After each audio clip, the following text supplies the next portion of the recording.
আম আদমি পাৰ্টিত এতিয়া ফাট মেলিবলৈ এতিয়া চেষ্টা চলিছে কাৰণ ফাট মেলিছে এইকাৰণে কাৰণ যিহেতু যোৱাকালি দুগৰাকীকৈ ব্যক্তি আপ অসমৰ পৰা তেওঁলোকে পদত্যাগ কৰিছে আৰু সেইবাবে আজি দেখিবলৈ পোৱা গৈছে যে আজি বিজেপিৰ ৰাজ্যিক যি বিজেপিৰ কাৰ্যালয় আছে তাতে আজি তেওঁলোকে যোগদান কৰিছে আৰু যিহেতু দেখিবলৈ পোৱা গৈছে বিভিন্ন ঠাইত বা বিভিন্ন ধৰণে তেওঁলোকে বিৰোধী ঐক্যমঞ্চৰ হৈ তেওঁলোকে বিজেপিৰ এগেইনষ্টত তেওঁলোকে বহুতো কথা কৈছিলে বা কা আন্দোলনৰ সময়তো তেওঁলোকে বহুত প্ৰতিবাদ কৰিছিলে সেই সন্দৰ্ভত আজি দেখিবলৈ পোৱা মতে তেওঁলোকে আজি বিজেপিত যোগদান কৰিছে সেই আমি তেওঁলোকৰ পৰা কথা পাতিবলৈ চেষ্টা কৰিম যে আচলতে সঁচাকৈ বিজেপি আম আদমি পাৰ্টিত ফাট মেলিবলৈ চেষ্টা কৰিছে নেকি কি ক'ব যিহেতু আপোনালোকে আজি মই যিটো দলত আছিলোঁ গতিকে সেই দলটোৰ সম্পৰ্কত আৰু অধিক মই কিবা কথা ক'ব নাযাওঁ যিহেতুকে দলটো মই ত্যাগ কৰি আজি ভাৰতীয় জনতা পাৰ্টীত যোগদান কৰিছোঁ কিন্তু কথাটো হৈছে যে যি দলত আছিলোঁ মোৰ নিচিনা আৰু বহুতে এটা নতুনত্বৰ আশা কৰি সেই দললৈ গৈছিল কাৰণ মই যিটো দলত আছিলোঁ সেই দলটোৱে কংগ্ৰেছৰ বিৰুদ্ধে তেওঁলোকে নিৰ্বাচনত অৱতীৰ্ণ হৈ কংগ্ৰেছৰ বিৰুদ্ধে যুঁজি দুখনকৈ ৰাজ্যত তেওঁলোকে চৰকাৰ গঠন কৰিছে কিন্তু আজি লোকসভা নিৰ্বাচনৰ যিটো প্ৰেক্ষাপট এই লোকসভা নিৰ্বাচনৰ প্ৰেক্ষাপটত মই দেখা পালোঁ যে দলটোৰ সভাপতিগৰাকীয়ে সেই দলটোৱে নিৰ্বাচনৰ পৰা প্ৰত্যাহাৰ কৰাই দিলে তাৰমানে কংগ্ৰেছক ওচৰত দলটো নতশিৰ হ'ল কংগ্ৰেছৰ সুবিধা কৰিবৰ কাৰণে মোৰ দৰে আৰু বহুতেই এই দলটো কৰিব অহা নাছিল সেইকাৰণে আমি ক্ষোভিত মোৰ দৰে আৰু বহুত কৰ্মী তাত ক্ষোভত আছে কাৰণ নতুনত্ব আশা কৰি অহা সকলোৰে আশা যি আছিলে আশাত মানে তেওঁলোকে চেঁচা পানী ঢালিছে আৰু যিহেতুকে উন্নয়নৰ কথা কোৱা হৈছিল মই যিটো দলত আছিলোঁ সেই দলৰো কথা যিহেতুকে উন্নয়নৰ কথাই কৈছিলোঁ উন্নয়নৰ কথা কিন্তু এতিয়া দেখিছোঁ যে অসমত মাননীয় মুখ্যমন্ত্ৰী হিমন্ত বিশ্ব শৰ্মা ডাঙৰীয়াৰ নেতৃত্বত যি উন্নয়ন হৈছে এই উন্নয়নৰ যি জয়যাত্ৰা এই যাত্ৰাত মই অংশীদাৰ হ'বলৈ আজি দলৰ সাধাৰণ সদস্য পদ মই গ্ৰহণ কৰিছোঁ মই যিটো দলত আছিলোঁ সেই দলটোৱে শেষ মুহূৰ্তলৈকে পদত্যাগ কৰা শেষ মুহূৰ্তলৈকে মোৰ ওপৰত যি দায়িত্বই দিছিল মই নিষ্ঠা সহকাৰে পালন কৰিছিলোঁ আৰু যোৱাকালিলৈকে আপোনালোকে যি কৈছে যে মই সবলভাৱে দলটোৰ হৈ সংবাদমেল দিছিলোঁ গতিকে দলৰ সেই সময়ৰ ৰাষ্ট্ৰীয় নেতৃত্বই যোৱাকালি যি সংবাদমেল আছিলে সংবাদমেল দিবলৈ মোক তেওঁলোকে নিৰ্দেশনা দিছিল আৰু নিৰ্দেশনা ভিত্তিতে মই যিটো দলৰ সেই মুহূৰ্তলৈকে দলৰ দায়িত্বত আছিলোঁ সেই দায়িত্ব মই নিষ্ঠা সহকাৰে পালন কৰিছিলোঁ যিটো সময়ত দেখিব পোৱা যে বিৰোধী ঐক্যমঞ্চৰ হৈ আপোনালোকে বিজেপিৰ বিৰোধী হৈ বহু কথা কৈছে মূল কথাটো সেয়াই যে উন্নয়নটো হৈছেই বিৰোধী ঐক্যমঞ্চ কংগ্ৰেছৰ নেতৃত্বতটো বিৰোধী ঐক্যমঞ্চটো শেষ হৈ গ'ল এইটোতো নাই আৰু যেতিয়ালৈকে কংগ্ৰেছৰ নেতৃত্বত এনেধৰণে ভাবিব তেতিয়াহ'লে আৰু মানে বেলেগ কথা ভাবি লাভ নাই ৰাজনীতিৰ কথা গতিকে আজি ভাৰতীয় জনতা পাৰ্টীৰ যিহেতুকে আমাৰ মই ক'লোঁ নহয় যিটো উন্নয়ন যিহেতুকে মূল কথা গতিকে উন্নয়ন যিহেতুকে হৈছে আজি যদি আপুনি চাই আজিৰ পৰা 10 বছৰ আগৰ গুৱাহাটী আৰু আজিৰ গুৱাহাটীখন যদি যিকোনো এগৰাকী গুৱাহাটীৰ বাসীৰ নাগৰিকে ক'ব যে আজিৰ পৰা 10 বছৰ আগৰ গুৱাহাটীখন কি আছিল যিবোৰ গুৱাহাটীৰ অৱহেলিত অঞ্চল আছিল য'ত সন্ধিয়া হ'লে মানুহে যাবলৈ ভয় কৰিছিল সেই অঞ্চলবোৰ এতিয়া আটক ধুনীয়াকৈ সজাই গুৱাহাটীখনক এক নতুন ৰূপ দিছে কেৱল গুৱাহাটীয়ে নহয় যদি বিজেপিৰ সঁচাসঁচিকৈ যদি চাবলৈ যায় তেতিয়াহ'লে বিজেপিৰ নেতৃত্বত গাঁৱলৈ গ'লে গাঁৱত যি উন্নয়ন হৈছে অভিলাষী আঁচনিসমূহৰ জৰিয়তে গাঁওবাসী যিদৰে উপকৃত হৈছে গাঁৱলৈ গ'লে দেখা যায় আৰু মুখ্যমন্ত্ৰী ডাঙৰীয়াই 5খন ৰাজ্যৰ মাজত অসমক যিহেতুকে উন্নত 5খন ৰাজ্যৰ মাজত অসমৰ স্থানৰ নিয়াৰ কাৰণে যি তেওঁৰ প্ৰচেষ্টা তাৰ কাৰণে তেওঁ সমবিকাশত গুৰুত্ব দিছে যাৰ কাৰণে অন্য দলৰ বিধায়কেও মুখ্যমন্ত্ৰী হিমন্ত বিশ্ব শৰ্মা ডাঙৰীয়াৰ এই যিটো নেতৃত্ব তেওঁ যে কাম কৰে এই কামক প্ৰশংসা কৰিছে আৰু তেওঁ যে কাম কৰিছে এই কথাটো অন্য দলৰ বিধায়কেও অন্য দলত থাকিও সেই অন্য দলৰ বিধায়কে এই কথা মানিছে স্বীকাৰ কৰিছে এতিয়া আজি মই সাধাৰণ সদস্য পদ গ্ৰহণ কৰিছোঁ গতিকে ভাৰতীয় জনতা পাৰ্টীৰ নীতি আদৰ্শ আৰু তেওঁলোকৰ কাম কৰা যি সাংগঠনিক নীতি নিয়ম দলে মোক যেনেদৰে দায়িত্ব দিব পৰৱৰ্তী সময়ত মই তেনেদৰে আগবাঢ়ি যাম নিষ্ঠা সহকাৰে পালন কৰিম কি কয় কাৰ সন্দৰ্ভত চাওক কাৰ সন্দৰ্ভত এতিয়া যি এটা বাতাবৰণ চলি আছে এতিয়া সেই কাৰ সন্দৰ্ভত যদি আপুনি চাবলৈ যায় যে এছাম কাৰ পৰা সুবিধা কাল হ'ল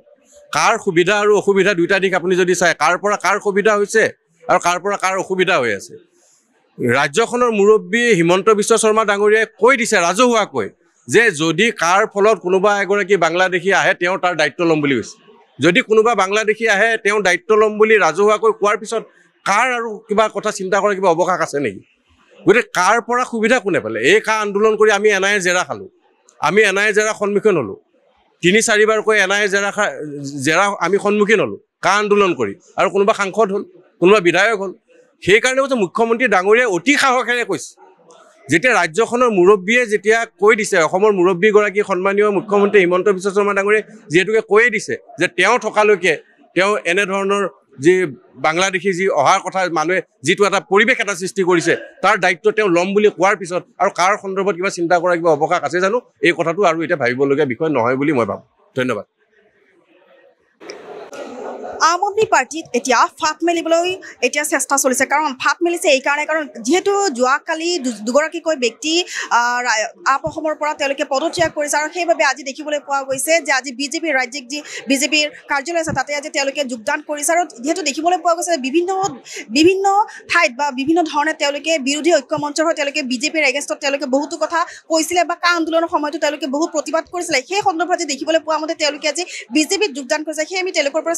কথা পাতিবলৈ চেষ্টা কৰিম যে আচলতে সঁচাকৈ বিজেপি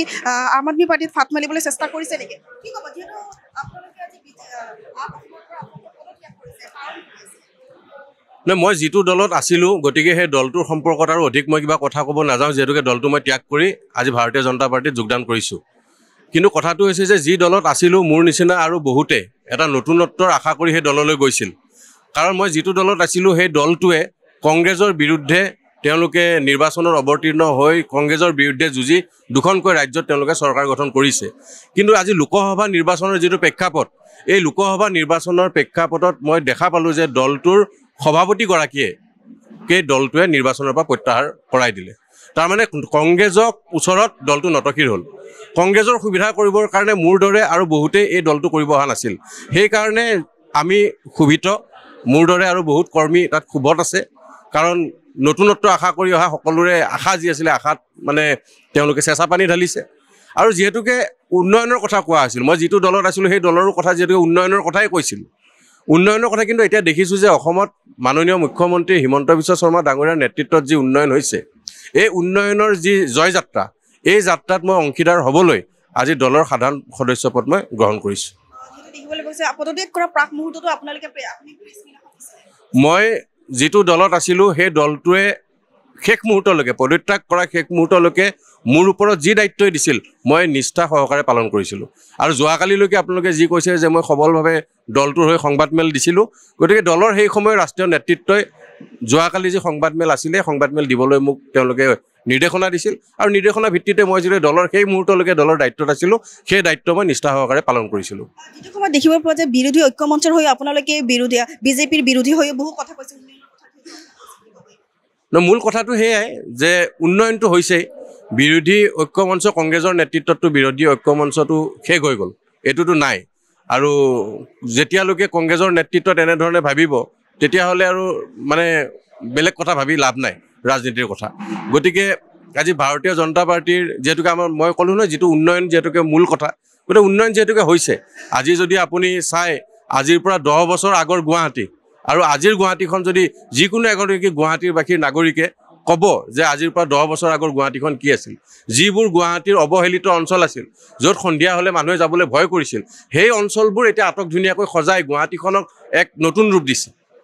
কেৱল গুৱাহাটীয়ে নহয়, যদি বিজেপিৰ সঁচাসঁচিকৈ যদি চাবলৈ যায় তেতিয়াহ'লে বিজেপিৰ নেতৃত্বত গাঁৱলৈ গ'লে গাঁৱত যি উন্নয়ন হৈছে, অভিলাষী আঁচনিসমূহৰ জৰিয়তে গাঁওবাসী যিদৰে উপকৃত হৈছে গাঁৱলৈ গ'লে দেখা যায়। আৰু মুখ্যমন্ত্ৰী ডাঙৰীয়াই 5খন ৰাজ্যৰ মাজত অসমক যিহেতুকে উন্নত 5খন ৰাজ্যৰ মাজত অসমৰ স্থানৰ অসমক নিয়াৰ কাৰণে যি তেওঁৰ প্ৰচেষ্টা, তাৰ কাৰণে তেওঁ সমবিকাশত গুৰুত্ব দিছে। যাৰ কাৰণে অন্য দলৰ বিধায়কেও মুখ্যমন্ত্ৰী হিমন্ত বিশ্ব শৰ্মা ডাঙৰীয়াৰ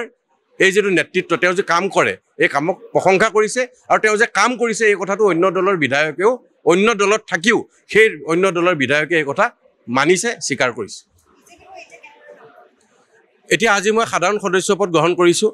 গতিকে ভাৰতীয় জনতা পাৰ্টীৰ নীতি আদৰ্শ আৰু তেওঁলোকৰ কাম কৰা যি সাংগঠনিক নীতি নিয়ম দলে মোক যেনেদৰে দায়িত্ব দিব পৰৱৰ্তী সময়ত মই তেনেদৰে আগবাঢ়ি যাম, নিষ্ঠা সহকাৰে পালন কৰিম। কি কয় কাৰ সন্দৰ্ভত চাওক, কাৰ সন্দৰ্ভত এতিয়া যি এটা বাতাবৰণ চলি আছে, এতিয়া সেই কাৰ সন্দৰ্ভত যদি আপুনি চাবলৈ যায় যে এছাম কাৰ পৰা সুবিধা কাৰ হ'ল, কাৰ সুবিধা আৰু অসুবিধা দুয়োটা দিশ আপুনি যদি চায়, কাৰ পৰা কাৰ সুবিধা হৈছে আৰু কাৰ পৰা কাৰ অসুবিধা হৈ আছে। ৰাজ্যখনৰ মুৰব্বী হিমন্ত বিশ্ব শৰ্মা ডাঙৰীয়াই কৈ দিছে ৰাজহুৱাকৈ যে যদি কাৰ ফলত কোনোবা এগৰাকী বাংলাদেশী আহে তেওঁ তাৰ দায়িত্ব ল'ম বুলি কৈছে। যদি কোনোবা বাংলাদেশী আহে তেওঁ দায়িত্ব ল'ম বুলি ৰাজহুৱাকৈ কোৱাৰ পিছত কাৰ আৰু কিবা কথা চিন্তা কৰাৰ কিবা অৱকাশ আছে নেকি? গতিকে কাৰ পৰা সুবিধা কোনে পালে? এই কা আন্দোলন কৰি আমি এনআইএৰ জেৰা খালোঁ, আমি এনআইএৰ জেৰা সন্মুখীন হ'লোঁ, ৩-৪বাৰকৈ এনআইএৰ জেৰা আমি সন্মুখীন হ'লোঁ কা আন্দোলন কৰি, আৰু কোনোবা সাংসদ হ'ল, কোনোবা বিধায়ক হ'ল। সেইকাৰণে কৈছে মুখ্যমন্ত্ৰী ডাঙৰীয়াই অতি সাহসেৰে কৈছে, যেতিয়া ৰাজ্যখনৰ মুৰব্বীয়ে যেতিয়া কৈ দিছে, অসমৰ মুৰব্বীগৰাকী সন্মানীয় মুখ্যমন্ত্ৰী হিমন্ত বিশ্ব শৰ্মা ডাঙৰীয়াই যিহেতুকে কৈয়ে দিছে যে তেওঁ থকালৈকে তেওঁ এনেধৰণৰ যি বাংলাদেশী যি অহাৰ কথা মানুহে যিটো এটা পৰিৱেশ এটা সৃষ্টি কৰিছে তাৰ দায়িত্ব তেওঁ ল'ম বুলি কোৱাৰ পিছত আৰু কাৰ সন্দৰ্ভত কিবা চিন্তা কৰাৰ কিবা অৱকাশ আছে জানো? এই কথাটো আৰু এতিয়া ভাবিবলগীয়া বিষয় নহয় বুলি মই ভাবোঁ। ধন্যবাদ।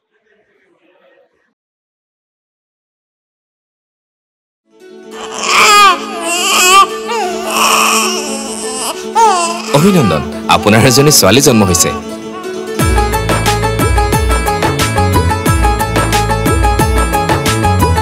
লাহি পাহি এজনী পৰি আহিলে ঘৰখন